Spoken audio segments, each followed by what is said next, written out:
जय हिंद दोस्तों, मैं अमन राय स्वागत करता हूं आपके अपने चैनल अमन स्टडी ब्लॉग पे। तो दोस्तों मैं आशा करता हूं आप स्वस्थ होंगे, मस्त होंगे, जिंदाबाद और ज़बरदस्त होंगे। तो दोस्तों मैं फिर से वापस आ चुका हूं और आज मैं टॉपिक लेके आया हूं आरआरबी एनटीपीसी के बारे में। तो दोस्तों जैसा कि आपको पता होगा, RRB NTPC under graduate level का एग्ज़ाम है जो वो बहुत ही जल्द होने वाला है, जिसका डेट क्लियरिफाई कर दिया गया है 7 अगस्त से लेकर 8 सितंबर तक। तो दोस्तों सबसे पहली बात, मैंने थंबनेल पे डाला हुआ है 1 महीने में एग्ज़ाम कैसे क्लियर करें। तो दोस्तों ये पूरी तरह से सरासर गलत है। मैं थंबनेल डाला हूँ, ठीक है, 1 महीने में एग्ज़ाम कैसे क्लियर करें। एक महीने में एग्ज़ाम कोई भी क्लियर नहीं हो सकता। मैं उसके लिए थंबनेल डाला हूँ जिसने अपनी तैयारी बहुत पहले से ही जारी रखी है। मतलब उसने तैयारी अपनी 4 महीने 5 महीने पहले से जारी रखी है और उसके लास्ट 1 महीने ही वो क्लियर करेंगे कि वो कैसे एग्ज़ाम को क्लियर करेगा, मतलब कंफर्म उसको सिलेक्शन मिलेगा। दोस्तों 1 महीने में सबसे मुश्किल ये है कि अगर आपने पहले पढ़ाई की है तब तो आप कर जाएंगे, लेकिन अगर आप अभी तक कुछ नहीं पढ़ा है तो आपके लिए काफ़ी मुश्किल होगा। तो मेरा वीडियो उन बच्चों के लिए जो बहुत पहले से पढ़ाई चालू कर चुके हैं। दोस्तों 1 महीना का जो टाइम है उसमें आपको कुछ नहीं करना है। जितना भी आपने पढ़ाई किया है उसको बस रिवीजन करना है। जितना हो सके आप रिवाइज करिए। रिवाइज करेंगे तो इससे आपको काफ़ी ज़्यादा बेनिफिट मिलेगा। और दोस्तों 1 महीने के अंदर आप कम से कम 100 मॉक टेस्ट लगा लीजिए। 30 दिन में आप पर डे तीन बार लगाइए। एक दिन में 3 बार लगाइए। तो कैसे एक ही बार में 3 बार नहीं मारना है। पहले सुबह उठते ही थोड़ा सा रिवीजन करने के बाद आधा घंटा मॉक टेस्ट मारिए। उसका कम से कम 20 से 30 मिनट रिवाइज मतलब उसको एनालिसिस करिए, क्या गलती की है क्या गलती नहीं की है मैंने। अपने कमज़ोर कड़ी को मजबूत कीजिए। फिर और रिवीजन करने के बाद 6 घंटे बाद आप 12 बजे से 1 बजे के बीच में फिर एक बार मॉक टेस्ट मारिए। उसके बाद फिर एनालिसिस कीजिए। जैसे मैंने पहले बताया, एनालिसिस कम से कम 20 मिनट का तो होना ही चाहिए। उसमें हर एक आपको क्वेश्चन नोट आउट करने हैं। जितना भी आपने गलतियां की हैं उसको फिर से आपको सुधारना है। उसके बाद फिर से आपको जो तीसरा मॉक टेस्ट है वो आपको रात को मारना है। पूरा अच्छे से पढ़ाई करने के बाद, जितना हो सके रिवीजन करने के बाद, रात को 10 बजे जब आप सोने जाते हैं उस टाइम रिवीजन करने के बाद पूरे अच्छे से आधा घंटा फिर से एनालिसिस कीजिए। और उसके बाद आधा घंटा जितने भी आपने गलतियां की हैं उसको पूरा अच्छे से एक रफ पे नोट आउट कीजिए, सुबह से शाम तक, रात तक, जितने आपने मॉक टेस्ट मारे हैं। ठीक है।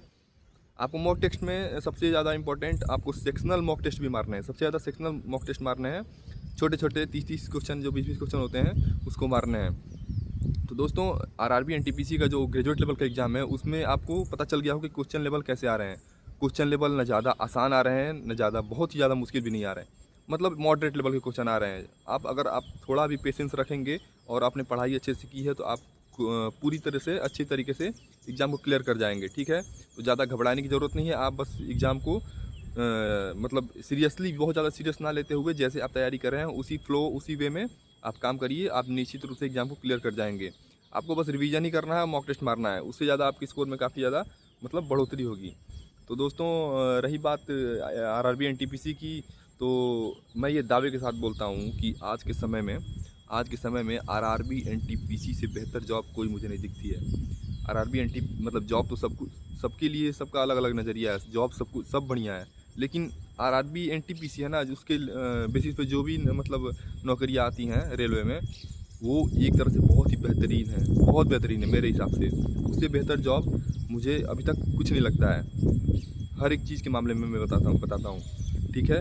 तो आप तैयारी कीजिए और दिन प्रतिदिन आगे बढ़िए। ठीक है दोस्तों। तो और मैं बताना चाहता हूँ दोस्तों, मैं ये बताना चाहता हूँ कि बहुत सारे लड़के अभी एडमिट कार्ड का इंतज़ार कर रहे हैं। तो उनके लिए काफ़ी मुश्किल हो जाएगा। एडमिट कार्ड का इंतज़ार करना एक तरह से बहुत ही बड़ी बेवकूफ़ी है। आज के लड़के बहुत ही ज़्यादा ब्रिलियंट, बहुत ज़्यादा मतलब हर एक लेवल के लड़के मतलब पढ़ाई कर रहे हैं इसमें। पहले जैसे नहीं है। पहले क्या था, आर्मी का बहुत ज़्यादा जुनून था।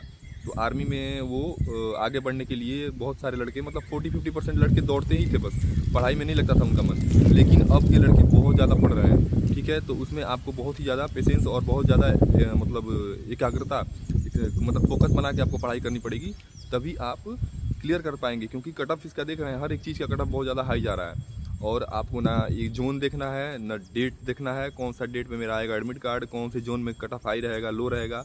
कट ऑफ एक तरह से देखना बेवकूफ़ी है, और एडमिट कार्ड के लिए इंतज़ार करना भी बहुत बड़ी बेवकूफ़ी है। तो मैं आपसे यही बोलूँगा कि आप अपने तैयारी को जारी रखिए, मेहनत कीजिए और आगे बढ़िए, दिन प्रतिदिन आगे बढ़िए। तो दोस्तों रही बात आपके मॉक टेस्ट का, मैं एक बार और मैं बात बताना भूल गया था। मॉक टेस्ट में अगर आपके नंबर कम आ रहे हैं तो मैंने आपको उसी टाइम बताया था कि आप एनालिसिस करना सीखिए। अगर आपके बहुत ही ज़्यादा कम नंबर आ रहे हैं ना, तो आप मॉक टेस्ट मारने के बाद कम से कम उस पे 1-1.5 घंटा दीजिए और एनालिसिस कीजिए मेरा नंबर कम क्यों आ रहे हैं, और उस पर काम करिए, मतलब एक एक क्वेश्चन पे काम करिए और आगे बढ़िए। ठीक है, मैं फालतू का वीडियो बड़ा नहीं बनाना चाहता हूँ, आप टाइम आपका बहुत ही ज़्यादा प्रीशियस है, आप तैयारी कीजिए और दिन प्रतिदिन, जैसे आरआरबी एनटीपीसी है तो आपको ज़रूरी नहीं है कि आप आरआरबी एनटीपीसी का ही मॉक टेस्ट मारिए, आप मॉक टेस्ट मारिए बड़े बड़े लेवल्स के, जैसे आपका उसी जैसे रीजनिंग, मैथ, हिंदी, आपका एसआई लेवल का जो एग्ज़ाम आते हैं ना, उसके मॉक टेस्ट मारिए। हर तरह से हर जगह से क्वेश्चन आप उठाइए, और आपको मॉक टेस्ट मारने के लिए अगर प्लेटफॉर्म अच्छा नहीं मिल रहा है तो आप टेक्स्ट बुक पे जाइए, 300 रुपये के पास मिलते हैं, उसमें आप, मैं उनका प्रमोशन नहीं कर रहा हूँ, प्रमोशन करता तो मैं यहाँ पे ऐड दिखाता आपको। 300 रुपये का पास आता है, वो प्रो नहीं लीजिए, पास बस इस नॉर्मल पास लीजिए, और उसमें हर एक एग्ज़ाम के लिए मिलता है। तो जितने भी एग्ज़ाम है ना, उसमें से जो भी टॉपिक है उसको छोटा छोटा छोटा छोटा, मतलब हर जगह से एक ग्रहण कीजिए और उसको नोट आउट कीजिए। ठीक है, नोट आउट करने के बाद आप फिर उसको लर्न कीजिए अच्छे से, उसको रिवाइज कीजिए, रिवीजन करने के बाद फिर आप मॉक टेस्ट मारिए, आपका निश्चित रूप से स्कोर बढ़ेगा। ठीक है दोस्तों, तो आप इंतज़ार ना करिए एडमिट कार्ड का और ना ही और किसी फालतू चीज़ का, आप तैयारी पे फोकस कीजिए। दोस्तों मिलते हैं नेक्स्ट वीडियो में, तब तक के लिए जय हिंद, अपना ख्याल रखिएगा और पढ़ाई अच्छे से करते रहिएगा। जय हिंद।